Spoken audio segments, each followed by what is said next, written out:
Ladies and gentlemen, welcome to the Source Material Podcast. Take one. Here we go. Do it again. I wasn't even going to stop you. Like, can you do it? Can you do it without acknowledging that we do multiple takes? Thanks. No, never. So this evening we are. No, just do it right. Bullshit. I can edit Do it right. everything. He was so angry. Everything. Do it right and do it with enthusiasm. Let's take it from the top. All right, rolling. Ladies and gentlemen, welcome to Source Material Podcast. I'm your host, Jesse Starcher, and this evening we are going to be discussing Evening, sir. The evening. Good evening. Good evening. Tonight's episode is so quaint. Yes. There are no heady subjects tonight. Palate cleanse. Other than people losing their head. This will be the fourth episode dedicated to Predator in some form or fashion on Source Material. And not enough dedicated to Archie. That's true. This will be our second, I think, dedicated to Archie, if I remember correctly, because we did do Archie Meets the Punisher at one point. When it comes to Predator, though, we have 3 episodes. The infamous and one of the most downloaded episodes of Source Material history, and that's JLA versus Predator, which came out. Why? Came out back in episode 8, back in November of 2014. Then me and good Stephen Marsh, I think, got together for Predator Prey to the Heavens, and that was back in May of 2016.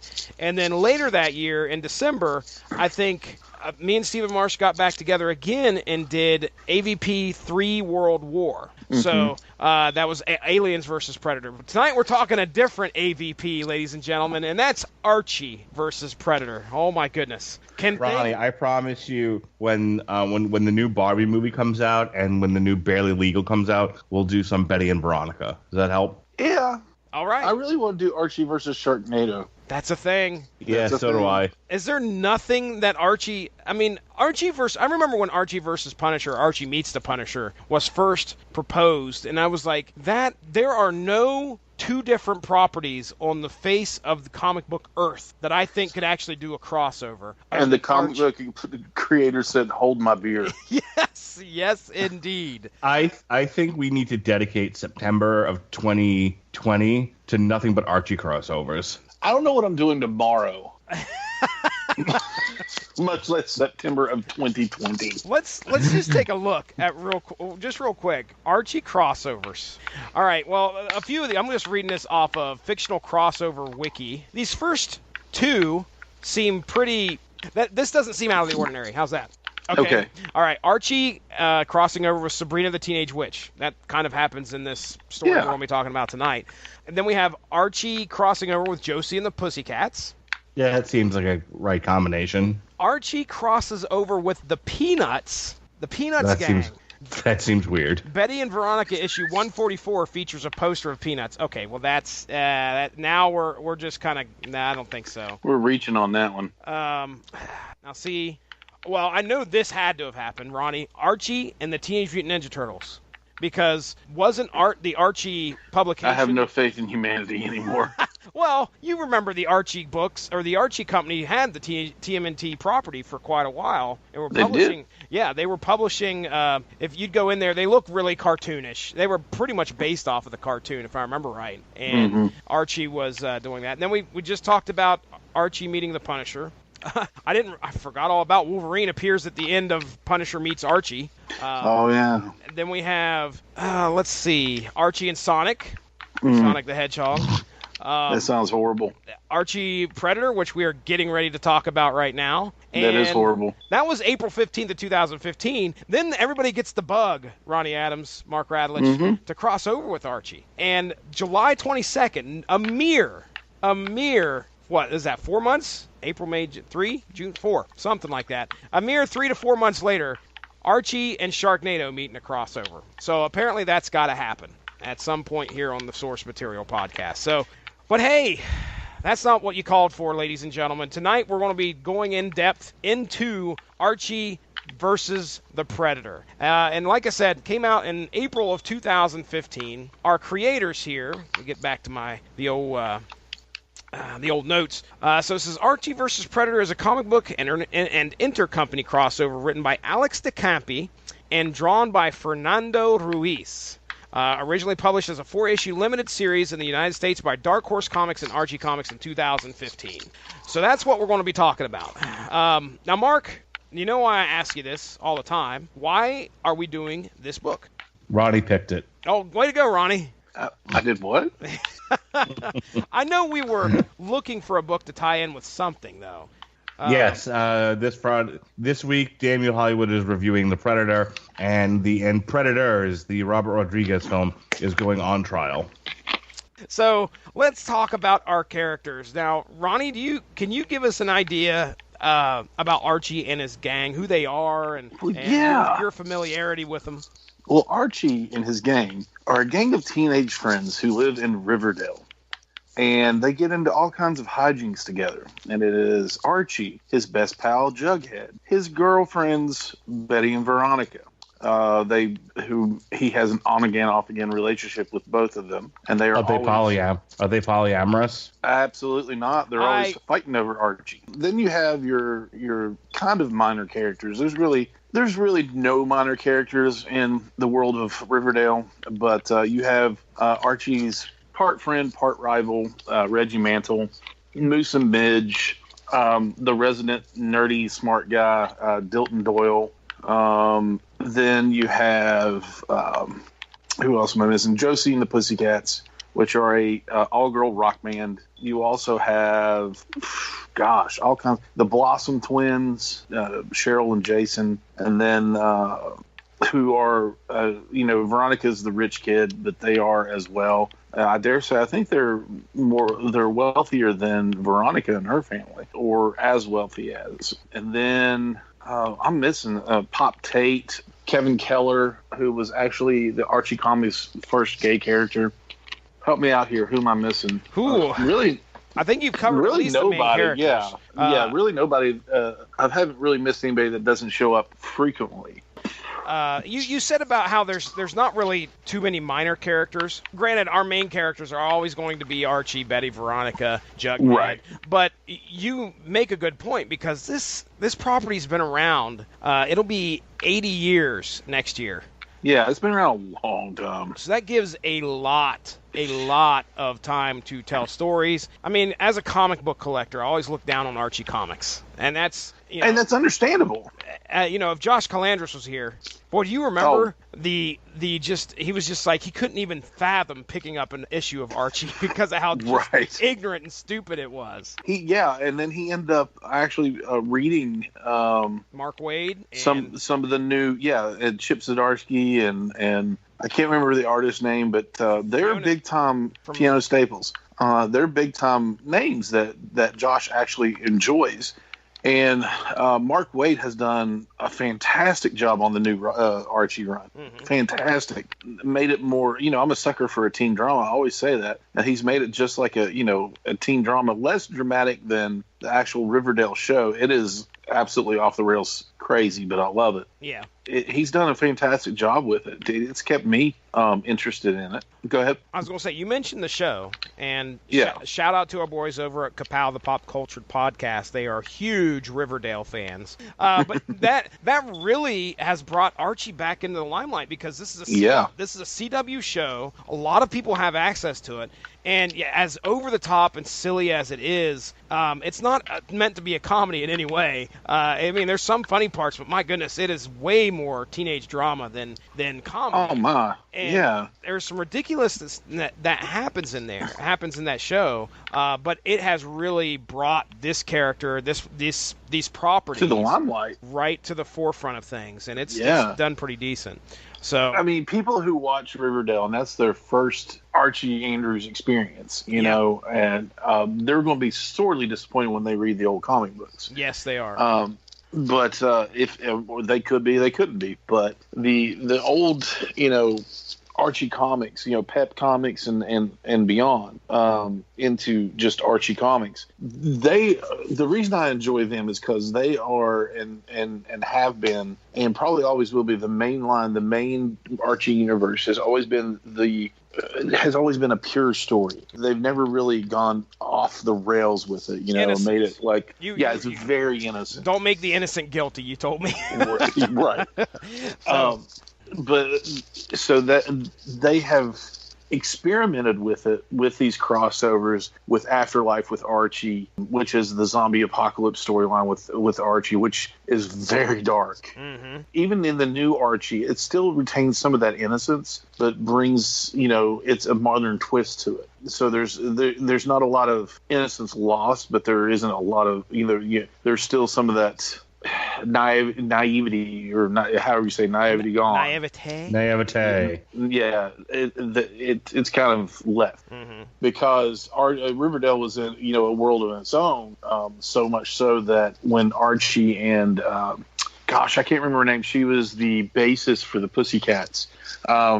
She is an African American teenager, and they had a love story between Archie and between she and Archie, and that was like one of the first interracial relationships in Riverdale. And then Kevin Keller came along. That was a big deal as well, because he was one of the first gay characters. Now, was that just recent when that happened, or was recent-ish? I remember the news story where Archie gets killed by taking the bullet for Keller, wasn't it? Or was Keller's it Keller? dad? No, for Keller, yeah, because Keller was running for president, for office, yeah, or some type of office. Okay, and it wasn't due to his lifestyle; it was due to something else. The guy wanted Keller dead, and he jumped in front of the bullet, and that was Life with Archie. Life with Archie, yep. You never really figured out who Archie was married to in that, because Archie was married. They did Life with Archie, where he got married. Archie marries Betty and Archie marries Veronica. Yeah, so they did two different storylines. I remember hearing about that. I never read a bit of it, but I remember hearing about that. I read both of them, so nice. It was really good. Mark Radulich, your experience with Archie comics and the characters, you have much? None. I mean, what, you had to have seen these things sitting on the shelves, the digest. You just had no interest?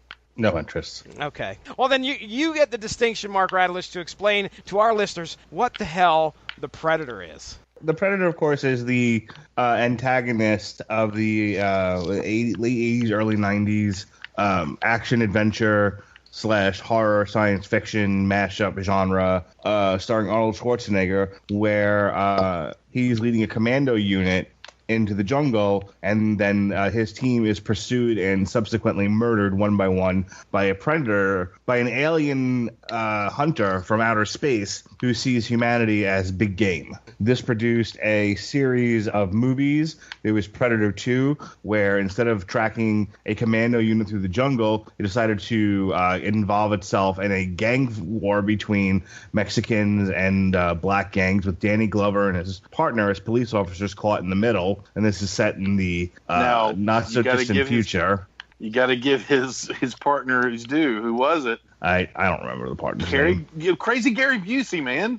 Oh, okay. And his partner was I just want to throw this in here. That was like one of the first films that really kind of just threw that Alien and Predator were in the same universe. Because at the end of that, you see the skull of one of the xenomorphs. Xenomorphs. Yeah. So anyway, go ahead, continue.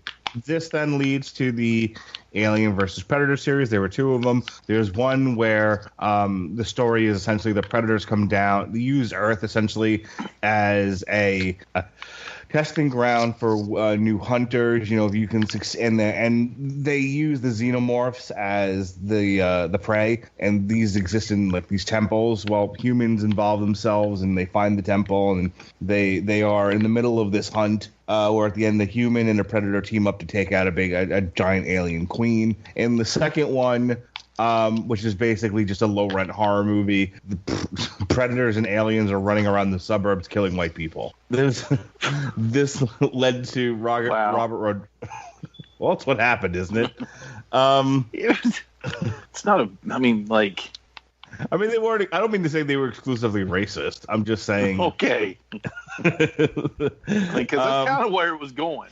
That, of course, was called Aliens versus Predator. Requiem? No, Black Lives Matter. Oh, jeez. Wow. Robert Rodriguez's Predators, which is, in this iteration, the Predators grab a gang of the most violent humans, soldiers, criminals, that sort of thing, and drops them on essentially a game planet. And they are having to survive the hunt. It's the most dangerous game, sort of thing. And now we come to the latest iteration of the Predator series, Shane Black's The Predator. One of the unique traits about the Predator, he definitely has these unique set of weapons. Usually you can see them in just about any, whether it be a film or comic book adaptation. He's got the three dot whatever the heck it is, laser weapon, aiming reticle. That's what I was thinking. Yeah, it's the 3-dot aiming system that he has for his parrot gun, which is the gun that sits on his shoulder. There we go. I thought it was a parrot that just yells at you. It releases a sonic blast. It's like, ah! I want to crack it, and then you just blow up. That's silly. So let me read you the crossovers Predators bit in here. At least we're just going to look at comic books here. So there's Predator versus Magnus Robot Fighter. Predator versus Judge Dredd, Batman versus Predator. I've read that one. Yeah, I've read all of those. Okay. And I've actually really enjoyed them. Superman versus Predator, JLA versus Predator, as we've talked about on here. Tarzan versus Predator at Earth's core. What? Mark, didn't you suggest this one at one point? Tarzan versus Predator? I may have. Okay. You've suggested a lot of horrible things. That came out in '96, written by Walter Simonson, of all people. So, never mind. I want to read it now. Yeah. We had Archie versus Predator, and I'm sure there's plenty of other stuff in there. They didn't even talk about any AVP stuff that I'm sure was involved. But, all right, let's get to the story. We'll get this story. I'm going to try and do my best to summarize it as quick as possible. These guys brought This is a wicked complicated story. So the gang went a trip to some South American country. I don't even remember where it's at. I believe it was Costa Rica. Betty goes into the jungle, ends up finding some kind of weird knife, and the Predator shows up as well here. Some people die, specifically in the first issue, Cheryl and Jason Blossom. We'll talk about that here in a few minutes. Yeah. And then they're all none the wiser, so they decide to go back to Riverdale, where the Predator definitely makes himself known. And he starts taking out some of our favorite Riverdale residents. All the while, Betty believes that what is happening is a curse, because she stole this ancient knife, and she cursed because she had gotten into a fight with Veronica, all because of some shenanigans by Cheryl Blossom. So because she got into this argument, she went into that cave, grabbed the knife, and meanwhile said she had wished some bad things to happen to Veronica and Cheryl Blossom. So that's where the confusion comes in. So Betty thinks that this thing that is killing these people are actually trying to kill the Cheryl, because Cheryl's been gone. They haven't been able to find her since Costa Rica. But she knows that she feels that Veronica's being targeted. So they go and talk to Sabrina the Teenage Witch to find out about removing this curse from this knife. All the while, the Predator's unknowingly stalking them. While visiting Sabrina the Teenage Witch, the Predator shows himself. How silly do you feel explaining this right now? Sabrina meets an unfortunate end. So does her cat. What's the name of the cat again? I can't remember her cat's name. Watchman. Oh, shut up, Mark Radulich. Damn it. Call back to like the last 5 episodes. Actually, last year when we covered The Watchmen. So anyway, yes, Sabrina meets her unfortunate end, and now, the two girls realize that, oh shit, there is a strange creature trying to attack us. They make their way back. Of course, the Riverdale gang is trying to cope with some of the deaths that are happening. I think it's Major or General Keller shows up with the army. General Keller shows up with the army, gives the boys some weapons, turns them loose, and the Predator makes short work of them as well. The end game is when the gang, which consists of Archie, Jughead, the girls, Betty and Veronica, they head over to the school. They're just trying to stay out of the Predator's way, but, the Predator's got other ideas. And I think at this time it's tracking, like, Betty and Veronica. I don't know if it assumes that one of them are warriors, but the knife has something to do with it. Archie says, hey, you guys, don't do anything aggressive. I think Sergeant Keller may have said something about that. Yeah, the military has been keeping the existence of the Predators a secret in this storyline, so everybody knows that Arnold Schwarzenegger and his team have battled the Predators in the past, but they kept it, they kept it on the DL. So he says, try not to do anything aggressive. Well, Predators not having any of that. And we find out also that this is a teenage Predator, of all things. You get the hints that the Predator is kind of smitten with... I think he likes... Is it Veronica that he likes, or is it Betty? He likes Betty. So at the school, the gang regroup, and we find out Dilton has a secret weapon he thinks could help to defeat the Predator. And it turns out to be this large Archie robot. It is also at the school that Jughead meets his end, and we'll talk about that here in a few. The robot, unfortunately, doesn't do much other than malfunction, try to kill everybody, and then when it actually makes an offensive move against the Predator by putting him in a net, the Predator escapes, and when Dilton pops his head out of the robot... the fucking Predator grabs a hold of it and rips it clean off his body with the spine attached. Or stabs him through the throat first. This is not. This is, for all intents and purposes, it is an Archie comic book with the art and the language that they use. Like even Betty at one time says, "It'll be a cold day in heck." Oh, and yes. Things like that. Yeah. But wait, my favorite. I wrote it down here. You are one ugly melon farmer. Melon farmer, yeah. They use the innocent language and the fun art and all that. But when it comes to the death scenes in this, they don't pull any punches. No, they do not. I mean, I just talked about Dilton meeting his end. Dilton was like what, number 6 or number 7 that we got to watch get dispatched. Well, let's see, 1, 2, 3, 4, 5, 6, 7, 8, 9. Oh, so Dilton was 9th. Jeez. Plus all 2 squad cars in Riverdale were... Well, no, that was a different thing, so never mind. But it was bad. So Dilton's dead, and now Archie has to try his best to keep his loves from becoming victim to the Predator. Yeah, he fares okay, but then he ends up getting sliced, like, in the shoulder.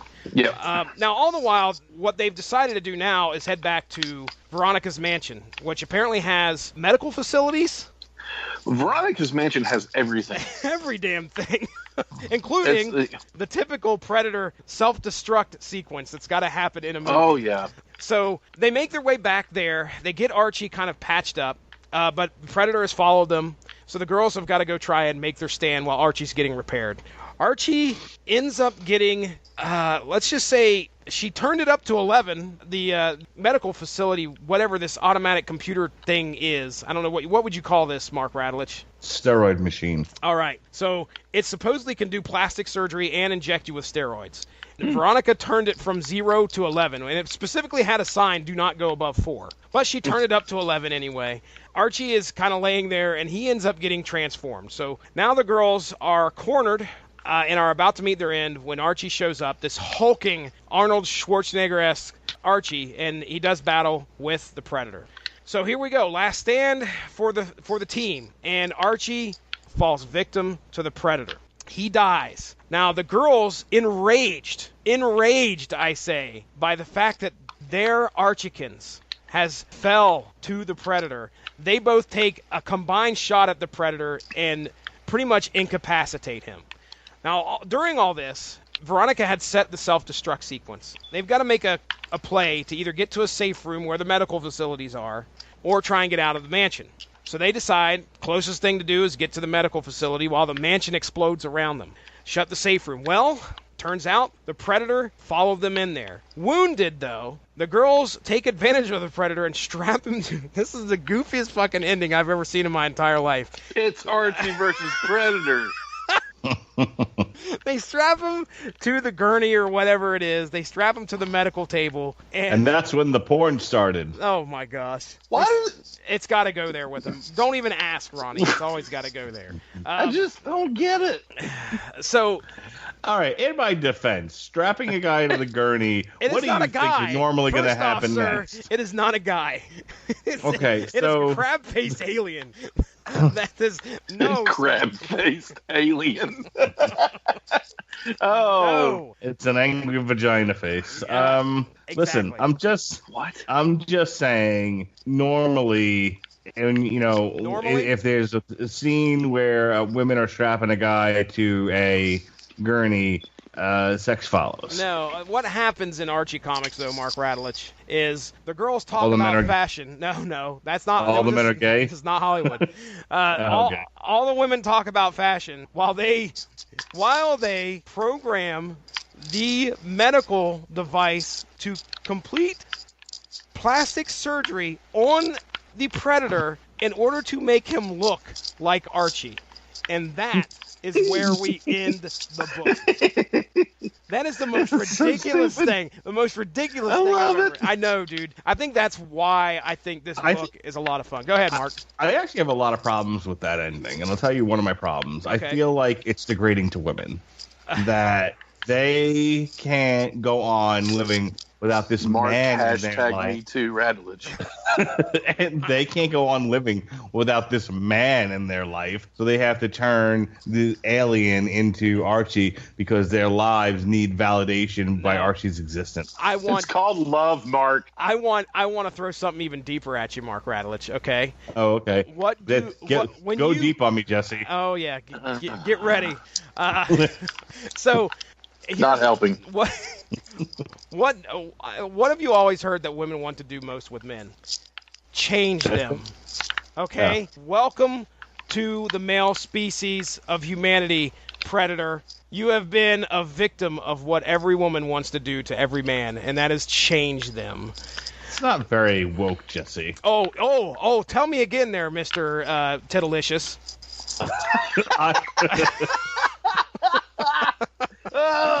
Check in, mate, sir. Check in, mate. And don't forget Richard Nixon and Olivia Munn's buns. I'll never forget that. No way.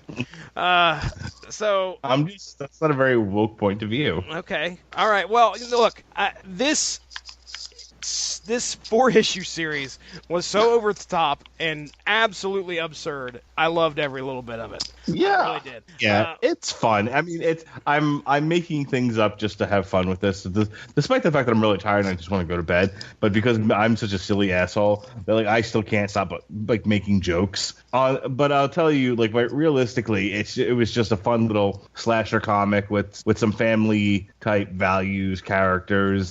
So as an oddball idea, it was fun. It was just the right amount of issues. Yes. And if they would have made this 6, it would have been tough. It would have wore out its welcome with me. Yeah, I don't really have a tremendous amount to say about it. Okay. Well, let's go ahead and get into our moments here, and we'll just kind of talk about what we kind of like. This magic moment. So Ronnie, you chose one of your favorite moments out of here was Cheryl and Jason. And what happened to them? Because nobody likes Cheryl and Jason. I was going to say, they were the first to go, right? Yeah. Okay. Well, the reason the Predator was drawn to this group was because of the fight between Betty and Veronica. Dilton Doily was doing his yearbook thing where, they had a fashion show on the island, like you do. Oh, yeah. I do that. To figure out... That's what we did on the cruise. We had a fashion show. Betty's your girl next door? She's she's every guy's dream because she can work on cars and she's but she's also gorgeous and all that. Smart, spunky, all this other stuff. So Veronica is very much the rich, entitled, pretty girl that with a heart of gold. She has a good heart, even though she's the girl that says, "Oh, my daddy can get us out of anything with his money." Yeah, much more concerned about shoes and right than the average girl. But yeah, go ahead. So Betty strikes up a deal with Cheryl Blossom, who hijacks her way onto this trip with him, and borrows one of Cheryl's fancy outfits and wins the best dress poll. Veronica says, that's, all she wanted. Why did she take that from her? So she and Betty get into a fight over that and over, claiming, the heart of Archie. Mm-hmm.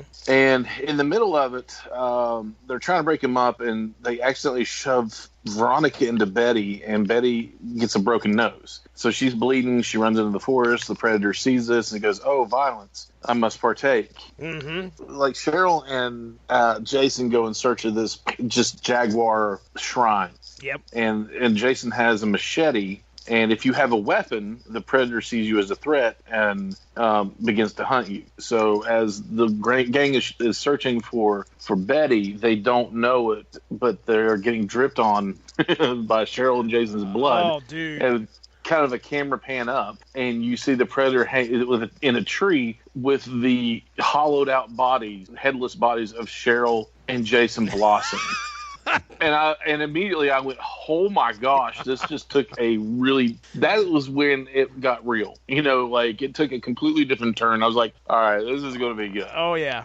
Because in his belt, you see his trophies of the skulls of Jason and Cheryl with holes in the skull where they were shot by the parrot gun. And, the spines, the bodies, that have been eviscerated, just hanging there, just like in the Predator movies. So that was when I was like, this is not going to be like your watered down, Archie versus Predator. There's going to be some gore in this. Yeah. Yeah, I wanted to kind of jump off what you said there in regards to Cheryl. Cheryl was just being a shithead. The whole purpose of her interaction was just to cause trouble, because after that fight happens, she kind of looks, I don't know if she's looking at Jason or she looks at somebody and she's like, my work is done. So her whole purpose of being there was just to cause trouble. Then she takes off, and of course, the other thing, what you're talking about, is definitely leads into my moment of the book, which is, them talking about, I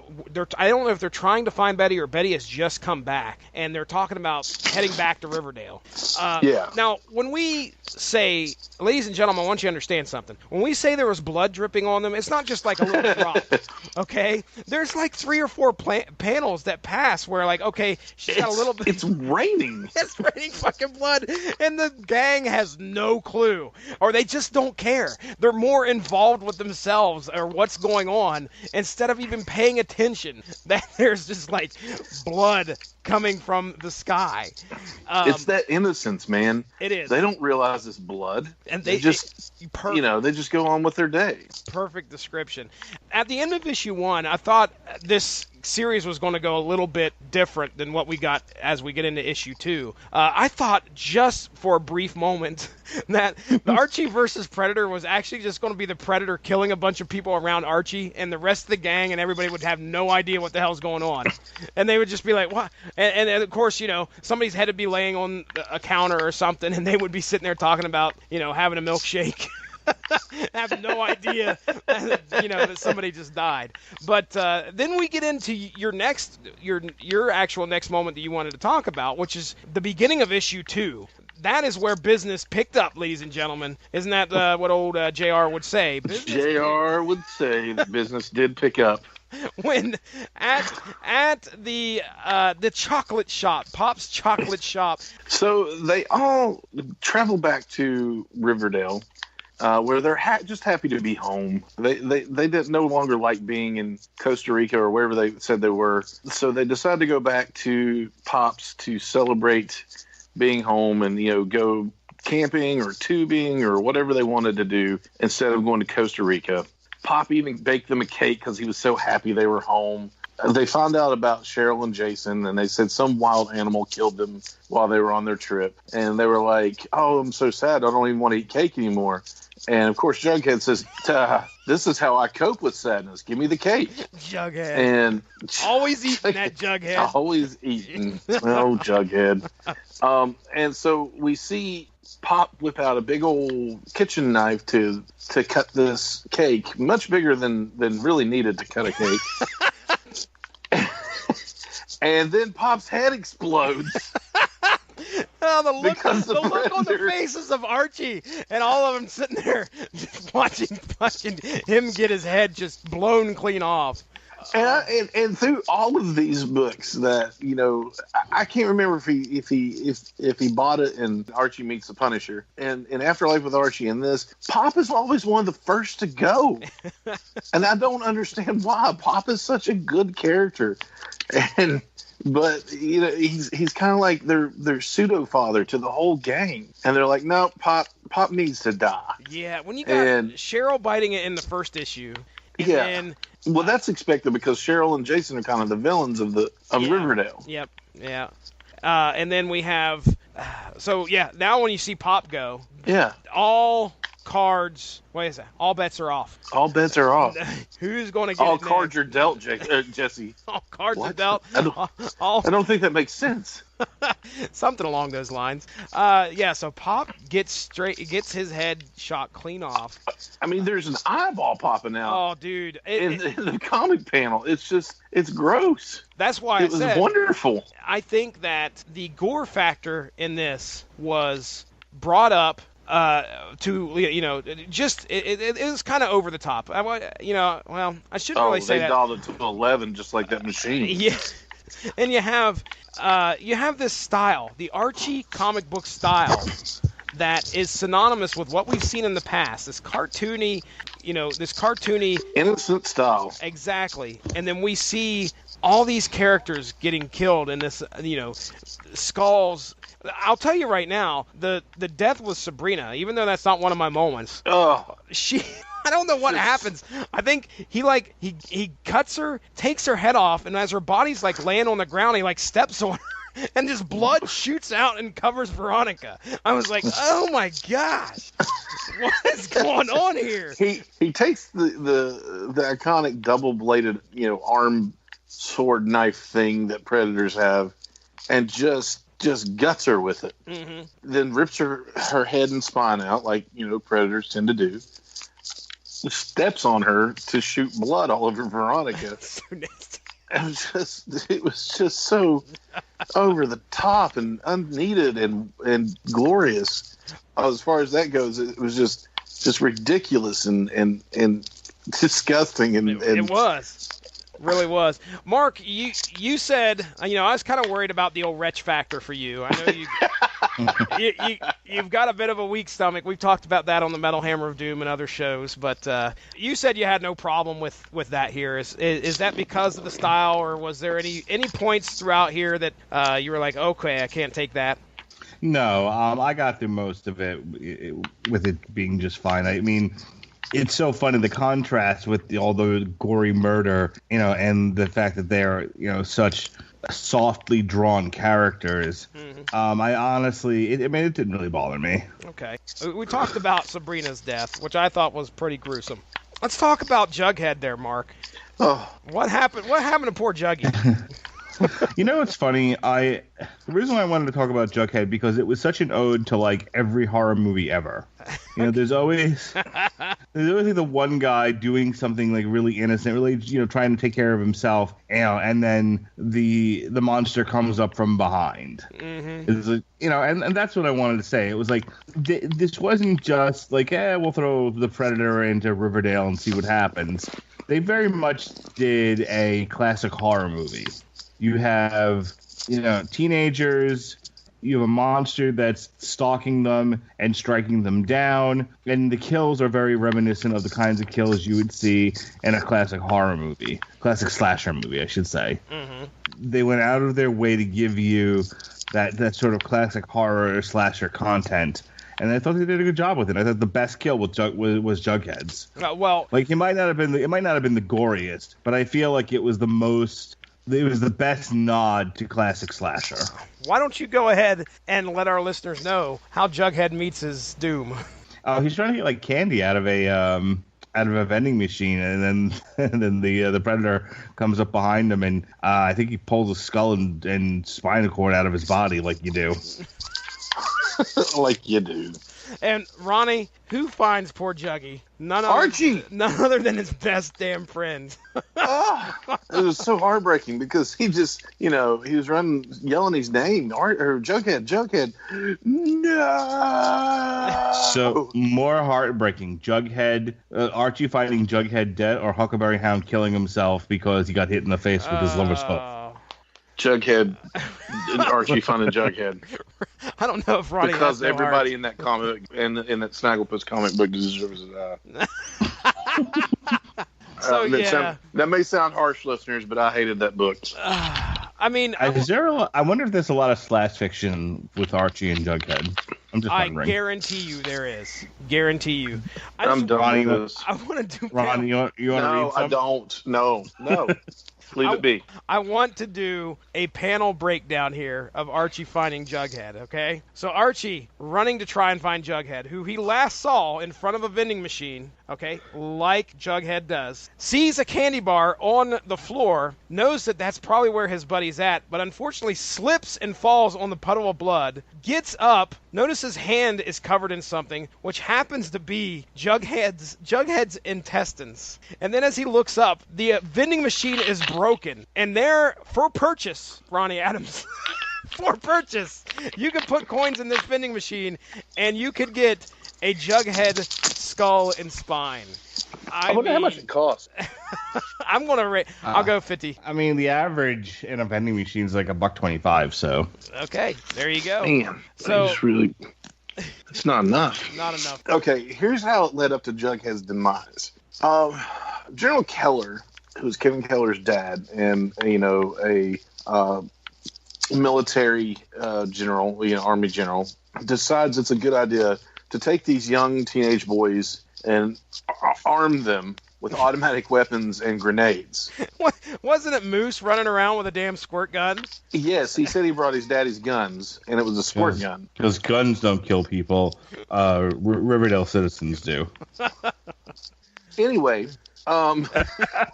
so Sergeant Keller, so General Keller hands out automatic weapons to Moose, Kevin, Midge, and Moose, Reggie, but so he hands them weapons, and they were like, we need bait, and so they decide to use one of the girls as bait, and which is not going to happen when on Archie's watch. So they decide that Jughead is skinny enough to fit into one of Veronica's dresses, so they put a wig on Jughead and put him in one of Veronica's dresses and send him out. And they decide to spring their trap for the Predator, which Midge is the first to bite it there. Oh, and then there's blood and guts in that too. I mean, my God. Yeah, oh yeah. And then the Predator decides to shoot Moose.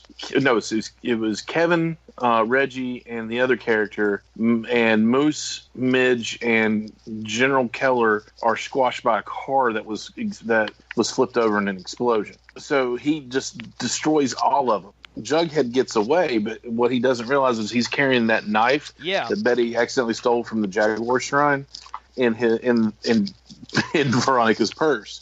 So while they're in the school trying to band together and figure out how to kill this Predator, he says, "Oh, hey, I've got this knife that I can jimmy open this lock to get some snacks." So he is there with knife in hand. Yep. And that's when the Predator says, "You have a knife. I'm going to rip your spine out of your body via your head." The whole knife thing was kind of weird. Like, there was an actual curse, according to Sabrina, on this knife. They try to get rid of it a couple times, but it keeps coming back. Yeah. And then we find out that the curse, the only way to lift the curse was to have it kill as many people that were cursed by the knife. So, like, in other words, Betty wished 2 people dead. And therefore, in order to get rid of this knife and cause, I assume, I don't know how this thing was tied to the Predator, if it was in any way. Did I miss anything on that? No, I don't really know. Other than this, they were carrying the knife, and he was like, okay, I've got to go after the people that have the weapon. But yeah, so they end up, they use the knife against the Predator at one point. And they also used the knife, I think, to kill something else, if I remember correctly. But either way, the whole cursed knife thing was just weird to me. Yeah, that was unneeded. I don't know if maybe it had some kind of, and I guarantee you there's probably some kind of weird Easter egg out there that says, oh yeah, this was a knife from such and such, this story or whatever. But anyway, okay, so there we go. That's poor Jughead. Now we go right into our next Mark Radulich moment, chronologically, where Mark said his next favorite part was Archie, but a specific form of Archie. Mark Radulich, tell us what you think here. Oh yeah, this was great. This is so they put Archie in this machine, and of course he's all souped up and muscular and like ready to go. That was a lot of fun. I mean, they him and the Predator have a fight. The Predator, I think, ultimately wins, but not before taking a sufficient beating by the now hulked up Archie. It's just it had a very cinematic quality to it. That's why I liked it. Okay, yeah, and that goes right to my second favorite moment here. My second favorite, speaking of cinematic quality there, Mark Radulich, my second favorite moment from this comic happens right when Archie meets the Predator and his Arnold Schwarzenegger form, where the Predator, I don't know what he's doing exactly. I don't know if he's getting ready to take a swing at these girls, and he's got him cornered. But Archie reaches in with one big, bulky arm, catches his hand, and we have the Dylan, you son of a bitch moment there, where if classic from the Predator, which I watched like 5 times a day, by the way. I had to make sure it was from the original Predator movie, and I'll probably edit that in here. But yeah, that when Arnold Schwarzenegger meets, is it Carl Weathers? Carl Weathers. When they Creed, first meet, Apollo Creed. So when they first meet in that bar, Dylan, you son of a bitch. They don't shake hands like a normal person would. No, it's an arm wrestling match in like midair. Yeah, it's spectacular. It's one of the greatest like 80s action movie moments ever. And they pay like as soon as that happens, your penis should be full of blood and semen. It's just dear God, man. There is no more manly moment. Yeah. Than that right there. Like, if you play that in a room full of women, they will all be pregnant. Just by the sheer sight. So yes. How did this happen?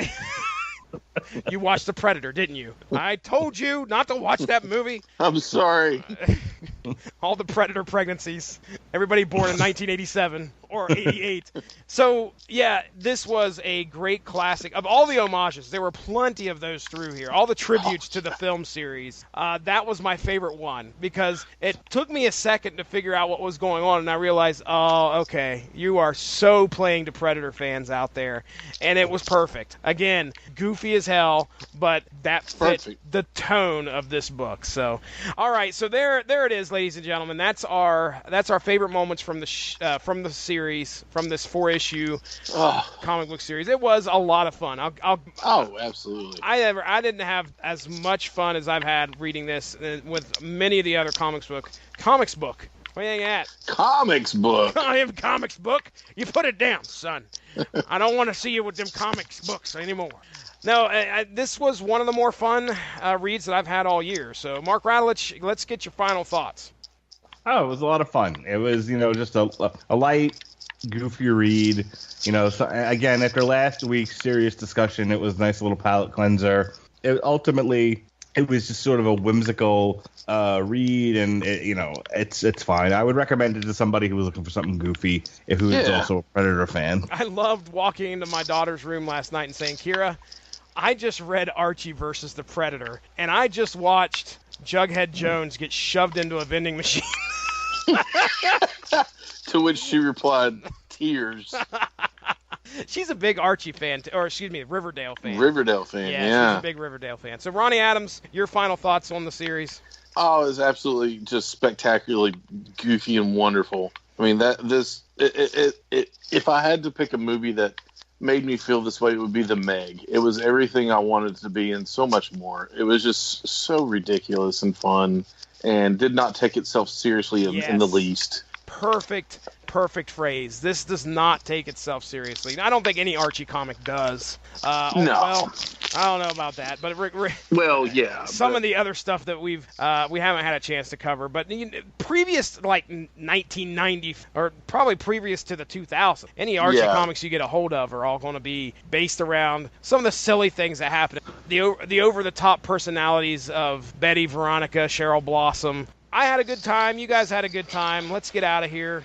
Mark Radulich, let's start with you, buddy. Let's do some plugs for the Radulich in Broadcasting Network.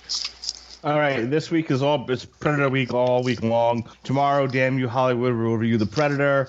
The Metal Hammer of Doom reviews the new Corporal Kalani, and then we're going to put Robert Rodriguez's Predators on trial. Last week, we had the Snagglepuss Chronicles, as debated between Ronnie Adams and I.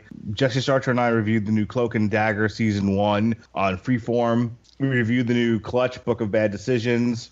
And then Sean Comer and I reviewed Netflix's Insatiable Season 1 starring Debbie Ryan. Everyone is gay. Just everyone needs to know that. If you're a guy, Hollywood says you're gay. So whether you realize it or not. It's not me saying it. It's not my fault. Hey, I remember distinctly on the last podcast you said everybody was communists and homosexuals. So I remember that being said. That's what Hollywood told me. And then on Saturday, the 15th, Ronnie Adams and I put out a pair of podcasts. One, there was a Screaming Boy exclusive to the Radulich and Broadcasting Network, where we just did a quick review of the DC Universe app. Ronnie Adams and I played with it for a little bit and looked through all its features. And then we used it to do a second show. It's a TV Party Tonight Extra, where we did a commentary over Superman Unbound. Then Ronnie Adams, why don't you go ahead and plug your stuff there, bro? I do a show called the Scream Boy Podcast. We are on a bit of a hiatus, which we're coming back very soon. Not just to, not just the what's it called, the specials here, but we're going to be exclusives, so we're going to be doing, other shows as well. As of right now, by the time this goes up, I will have already attended the Greensboro Comic-Con, so be sure to look out for some pictures from that. I'm on my way to the Fayetteville Comic-Con in October, so there will be some Screen Boy, updates and photos on that. We just have a lot of cool shows that are up on the network, that are up on iTunes, Stitcher, TuneIn, iHeart, all that. It's just go check us out. We've had a lot of fun in the past. We're gonna have a lot of fun in the future. Give us a like on any form of social media or a follow. Subscribe to us. Give us the rating, whatever you can, and just keep in contact with us. We love to hear from you. All right, ladies and gentlemen, that's Ronnie Adams over there. There's Mark Radulich. I'm Jesse Starcher. This has been Source Material. We'll check you later. You have a great one. Bye-bye. That brings this episode of Source Material to a close. Thank you all for joining us. Make sure to give that Radulich in Broadcasting Facebook page a like to stay up on top of all the great podcasts we have to offer. We are at home on Spreaker, but you can also find us on iTunes, Stitcher, TuneIn Radio, and recently we have hit the air on Spotify. Find your favorite podcast platform and type in RADULICH to subscribe for some great content. If you enjoyed this show, please feel free to share and spread the word. And as always, we appreciate any feedback and look forward to entertaining you again soon. That makes you just like me. The only difference between us is you're the one who's going to die. Alexa, turn the living room light off. And turn the candles on. Okay, boys, I'm ready to podcast. So everyone's gay on TV. All men are gay. Did they say that the storm is going to turn everyone gay? No, they really. The gayest hurricane on record. They're telling us to expect. Heavens to Murgatroyd. Is she a hot to trot and ready to go, or what's her deal on this? I don't know, Grandpa Starcher. Omnivore. She was like, "All right, dinosaur." Like, yeah. We'll just roll with dinosaur. Bring up. I also know that other animals are omnivores other than dinosaurs. Yeah, I wasn't gonna get into it with. Wait a second. What?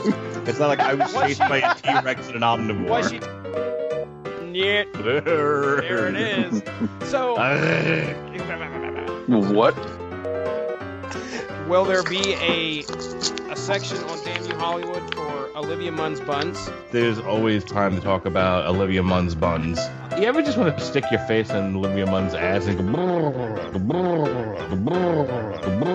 like Richard Nixon? Stop. That's it. I just want you to stop. He likes that tiddlylicious blonde gal. He said tiddlylicious. Yes, he did. Okay, just making sure I heard that right. Oh, you did. So, Jughead. Stop it. Stick. Mark Rattler. Mark. Sorry. Okay. Don't be sleeping. No. CP Bear, Mark. What was your? I'm sorry. What was your question? I love how he gets all serious after we catch him sleeping.